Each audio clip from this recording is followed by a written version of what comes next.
महाभारत में कुछ ऐसे योद्धा हुए जो अगर युद्ध में भाग लेते तो ये युद्ध एक पल में खत्म हो जाता।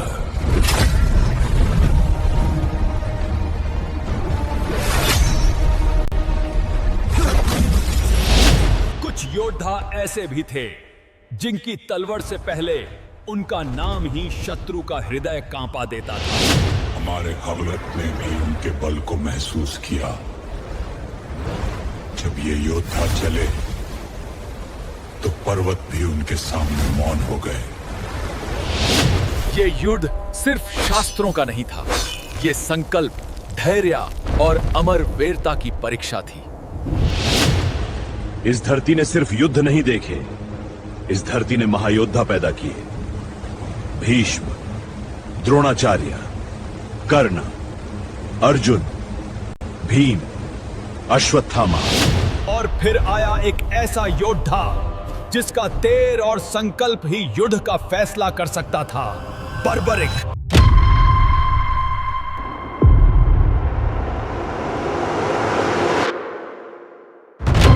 महाभारत के पवित्र कुरुक्षेत्र में बर्बरीक का दिव्य मस्तक अपने अद्भुत धैर्य और शांत दृष्टि के साथ पूरे युद्ध को निहारता है। जब रथों की गड़गड़ाहट, धनुषों की टंकार और वीरों की जयकार गूंजती है, तब बर्बरीक की आंखों में सत्य की चमक दिखाई देती है। यह मस्तक तीर पर क्यों है, जानने के लिए इस वीडियो को अंत तक देखिए।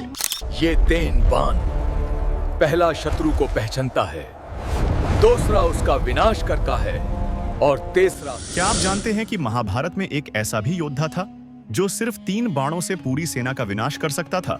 उस वीर का नाम था बार्बरीक। भीम के पुत्र घटोत्कच का पुत्र और भीम का परपौत्र था। बार्बरीक ने वर्षों तक कठोर तपस्या की और उनकी अटूट साधना से प्रसन्न होकर भगवान शिव ने उन्हें 3 दिव्य बाण प्रदान किए। पहला बाण, यह बाण जिसे खत्म करना हो उसे तुरंत चिन्हित कर देता था। दूसरा बाण, यह बाण एक ही क्षण में चिन्हित हर लक्ष्य का अंत कर देता था। और तीसरा बाण, यह पूरे युद्ध की दिशा को अपने नियंत्रण में कर लेता था। इन 3 बाणों की शक्ति इतनी अद्भुत थी कि महाभारत का पूरा युद्ध पल भर में समाप्त हो सकता था। यही कारण है कि बार्बरीक को आज भी 3 बाणधारी श्याम खाटू, श्याम बाबा के रूप में पूजा जाता है, जिनकी शक्ति, भक्ति और त्याग सदियों से अमर है। परंतु बार्बरीक के पास इतनी शक्ति होने के बावजूद भी श्री कृष्ण ने उसे युद्ध भाग नहीं लेने दिया। और यह जानने के लिए कि उन्होंने ऐसा क्यों किया, इसके लिए सब्सक्राइब करें। और बार्बरीक, कहा जाता है कि तुम्हारे ये 3 बाण पूरे महायुद्ध का अंत कर सकते हैं। बताओ कैसे? प्रभु, पहला बाण युद्ध भूमि में सभी शत्रुओं को चिन्हित करता है, दूसरा बाण उन सबका विनाश करता है, और तीसरा बाण प्रभु। बर्बरिक, अगर तुम अपने तेन बाण चलो तो क्या ये पट्टा भी बच पाएगा? प्रभु, मेरा पहला बाण सब। एक बार महाभारत के युद्ध से पहले भगवान श्री कृष्ण ने बार्बरिक की 3 बाणों की शक्ति को परखना चाहा। कृष्ण ने कहा, बार्बरिक, मुझे तुम्हारे 3 बाणों की परीक्षा लेनी है, दिखाओ अपना कर्तव्य। कृष्ण ने पेड़ की ओर इशारा किया और कहा, हर संपत्ति को गिराओ और हर विषम पत्ती को सुरक्षित रखो। बार्बरिक ने पहला बाण चलाकर पत्तियों को चिन्हित किया, दूसरा बाण चलाकर बाकी को सुरक्षित रखा और तीसरे बाण से न्याय किया।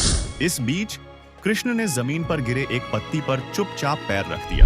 तीसरा बाण चला। जैसे ही बाण उस पत्ती की ओर गया जिसे पहले बाण ने निशाना बनाया था, वह कृष्ण के पैर के नीचे छिपी पत्ती को भेद नहीं पाया। लेकिन इस प्रक्रिया में कृष्ण के पैर का छोटा हिस्सा कमजोर हो गया और बाद में यही मृत्यु का कारण बना। इस प्रकार बार्बरिक परीक्षा में पास हो गया।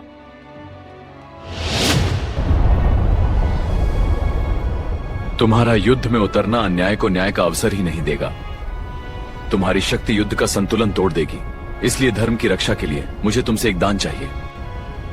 प्रभु, आप बर्बरिक, तुम युद्ध में भाग नहीं लोगे, पर तुम्हारा बाल और बालिदान 200 अमर रहेंगे। प्रभु, प्रभु, क्या आप जानते हैं महाभारत का वह योद्धा कौन था जिसने पूरी सेना को नष्ट करने की शक्ति होने के बावजूद अपना सिर ही दे दिया? जी हाँ, मैं बात कर रहा हूँ बार्बरीक की। एक ऊंची पहाड़ी की चोटी पर खड़ा कृष्ण ने उससे पूछा, तुम किस पक्ष से युद्ध करोगे? बार्बरीक ने शांत और दृढ़ स्वर में उत्तर दिया, मैं हमेशा कमजोरों का साथ दूंगा। धर्म यही कहता है। कृष्ण मुस्कुराए, लेकिन भीतर गहरी चिंता उठी, क्योंकि युद्ध में शक्ति का संतुलन पल पल बदलता है और बार्बरीक अपनी प्रतिज्ञा निभाते हुए बार बार पक्ष बदलता, जिससे युद्ध कभी समाप्त न होता। जब कृष्ण ने उसकी क्षमता जानी तो बारबरीक ने बताया कि उसके 3 बाण संपूर्ण सेना को मिटा सकते हैं।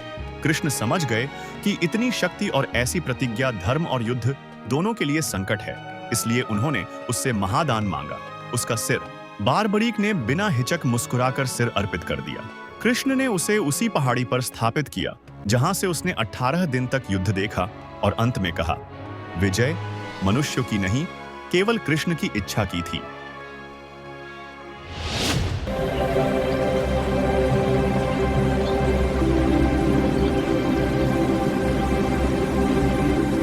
देखो, हमारा बेटा एक दिन बहुत बड़ा योद्धा बनेगा। हाँ, देखिए, जैसे जैसे ये बड़ा हो रहा है, इसके बाल के साथ कुछ और भी बढ़ रहा है। हमारा बेटा एक दिन महान योद्धा बनेगा। क्या आप जानते हैं उस योद्धा की कहानी जिसके जन्म से पहले ही देवता चिंतित हो उठे थे? महाभारत काल में भीम के पौत्र और घटोत्कच के पुत्र बर्बरिक का जन्म एक साधारण घटना नहीं थी। उनकी माता मोरवी ने एक ऐसे बालक को जन्म दिया जिसकी आभा असाधारण थी और आंखों में अद्भुत तेज था। कहा जाता है कि जन्म लेते ही धरती कांप उठी और आकाश में विचित्र संकेत प्रकट हुए। बाल्यकाल से ही बर्बरिक में वीरता, करुणा और न्याय की भावना स्पष्ट दिखाई देती थी। युवावस्था में पहुंचते ही उन्होंने भगवान शिव की कठोर तपस्या की, वर्षों तक बिना विचलित हुए साधना की। तपस्या से प्रसन्न होकर महादेव ने उन्हें 3 अमोघ बाणों का वरदान दिया, जिनसे कोई भी युद्ध पल भर में समाप्त हो सकता था। परंतु इस अद्भुत शक्ति के साथ बर्बरिक के हृदय में त्याग और धर्म सर्वोपरि थे। पर यह वरदान ही उसका शाप बना। इसी वरदान के चलते उसे अपना सिर काट के श्री कृष्ण को देना पड़ा। यही गुण आगे चलकर उन्हें श्री कृष्ण की दृष्टि में विशेष बनाते हैं और उनका जन्म इतिहास नहीं, भक्ति और बलिदान की अमर कथा बन जाता है। अंततः धर्म की विजय हो ही गई। ये युद्ध कठिन था, पर हम सब साथ रहे और इसी एकता ने हमें विजय दिलाई। इस विजय का गर्व नहीं, इसकी जिम्मेदारी हमेशा याद रखनी होगी। आज उत्सव का दिन है, पर कल से न्याय और धर्म की रक्षा का कार्य और भी बड़ा होगा। हमने युद्ध जीत लिया है, पर हमने अपनों को खो दिया। ज्येष्ठ भ्राता कर्णा, दुर्योधन।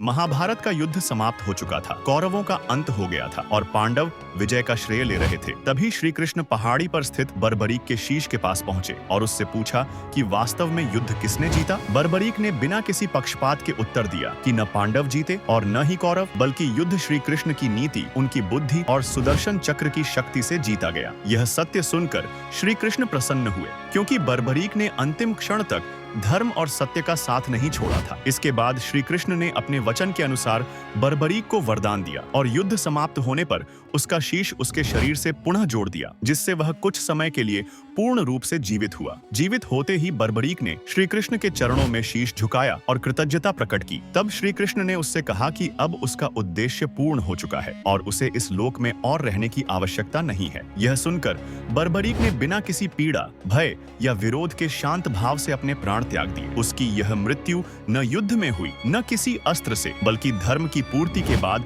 स्वेच्छा से किया गया देह त्याग थी, जिसे पराजय नहीं बल्कि आत्मिक मुक्ति माना जाता है। महाभारत एक महाविनाशक युद्ध था जिसमें लाखों सैनिक मारे गए, हजारों बच्चे अनाथ हो गए और अनेक औरतें विधवा। इस युद्ध ने जीत से ज्यादा विनाश छोड़ा। ये युद्ध सिर्फ शास्त्रों का नहीं था, इसमें चाल भी था, कापद भी था, धर्म भी था और अधर्म भी। महाभारत का युद्ध 18 दिन तक चला। हर दिन हजारों योद्धा मारे गए। यहाँ युद्ध सूर्योदय से सूर्यास्त तक लड़ा गया और हर दिन ने इतिहास का रुख बदल दिया। महाभारत में युद्ध में सिर्फ तलवार और तैर नहीं चले, हाथी और शक्तिशाली रान द्रोणों का भी प्रयोग हुआ। ये महाभारत और रामायण के महायोद्धा और महान संत भगवान परशुराम, महाबली हनुमान, नारद मुनि और जम्बुवंत, ये चरित्र, धर्म और शक्ति के संगम का प्रतीक हैं। को नभी थे। महाभारत के युद्ध में कुछ ऐसे अस्त्र थे जिनके एक प्रहार से पूरे रणभूमि का विनाश हो सकता था। वज्र, पशुपतास्त्र, ब्रह्मास्त्र, शक्ति। अर्जुन ने ब्रह्मास्त्र छोड़ा, कर्णा ने पाशुपतास्त्र उठाया।